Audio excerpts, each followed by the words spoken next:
So இந்த படத்தோட teaser cut பார்த்துட்டு ஃபயர் விடாத அஜித் ஃபேன்ஸ் மட்டும் இல்ல, விஜய் ஃபேன்ஸ் மொதற்கொண்டும் பார்த்துட்டு ஃபயர் தெறிக்க விட்டாங்க அப்படின்னு தான் சொல்லணும். அதுவும் இல்லாம அவருடைய ஷர்ட் இருக்குல்ல, அவரு அந்த ஒரு மாரி ஃப்ரீக்கியா, ஃபன்னியா அந்த அவரு அவர் போட்டிருக்க சட்டைக்கு வந்து எவ்வளோ ரேட் சொல்றாங்க அப்படின்னா, கிட்டத்தட்ட ரூ. 1,80,000 அந்த ஒரு சட்டை அப்படின்னு சொல்லி பேசிட்டு இருக்கிறாய்ங்க.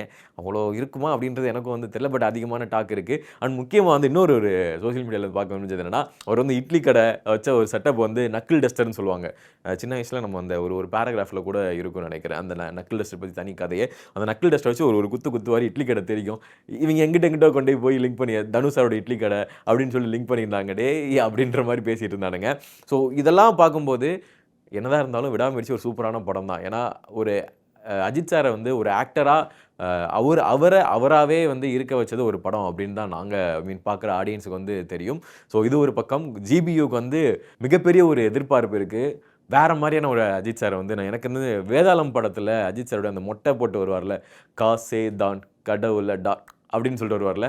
ஸோ அந்த ஒரு ஃபன்னியான ஒரு அஜித் சார நான் அஜித் ஃபேன்ஸ் மொதற்கொண்டு ரொம்ப ரொம்ப பிடிக்கும்னு சொல்லலாம். ஸோ அதே மாரி குட் பேட் அண்ட் அக்லில 3 டைப் ஆஃப் அஜித் சார் ஒரு மாரி கேரக்டர் எல்லாமே தாராளமா எதிர்பார்க்கலாம் அப்படின்றதுல 100% ஷூர் அப்படின்றது தெரியுது.